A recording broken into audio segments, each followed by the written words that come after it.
Hi, this is Dorothy Guilty with Raccoon Alley, and February 12th was Dear Julie's design team, or VIP, for people who finished the December challenge.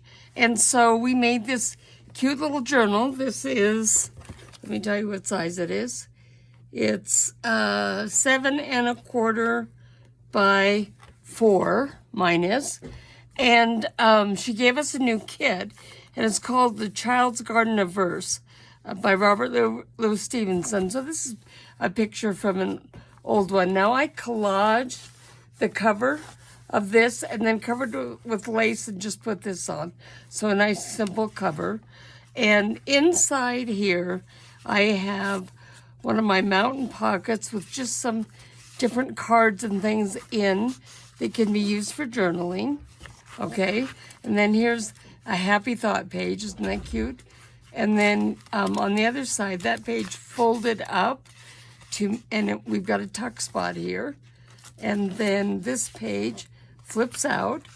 This was some paper that I had coffee dyed, and then I baked it too long in the oven drying it. And so it was all crumbly. So I scanned it so I could use it. This is vintage stationery. We have a music page, and what I've done is glued some ledger, and this is just some scraps of paper on so that it can be used easily for journaling.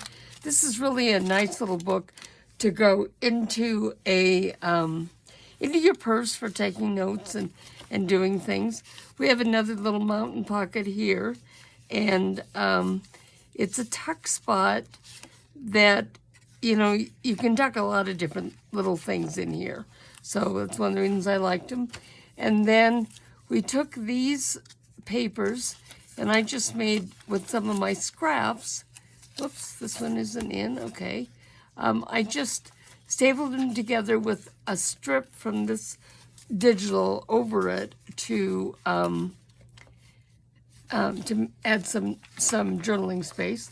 This folds out, and we have a little journaling card here. And then you can journal on this page. Here we have a ledger sheet, and this is just one page. Plenty of room for journaling.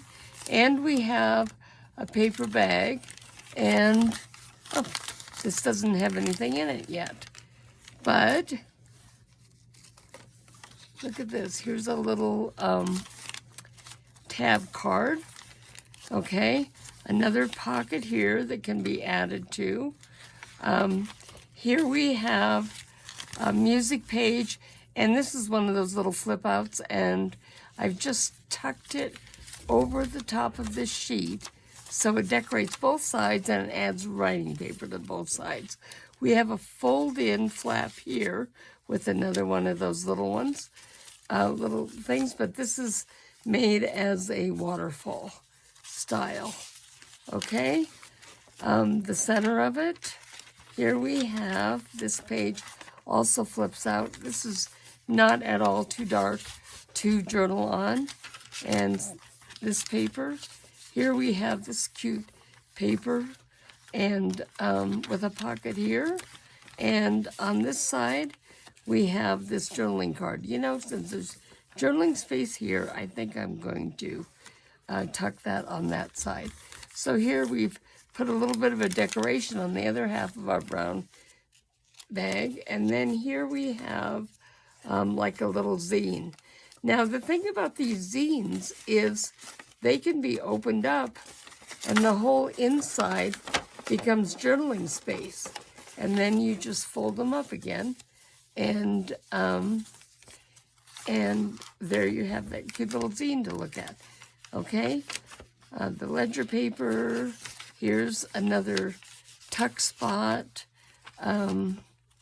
Music paper, and I glued some of this. This is from a garden journal. That's when I left the music page, just to show it because I love them.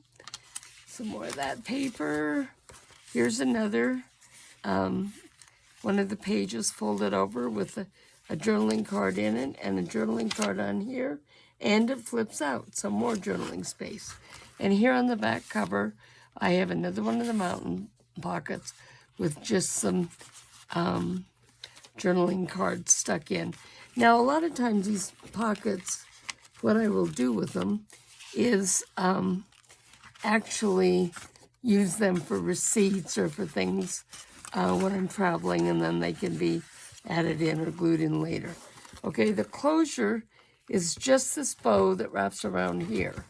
And then all you do, even if it starts getting full, you just push down on it and lift it off to open it. It does a pretty darn good job of holding it closed with that cute bow on it and everything. Okay, so that's the journal I made at the VIP. This would be the design team project, and I enjoyed it.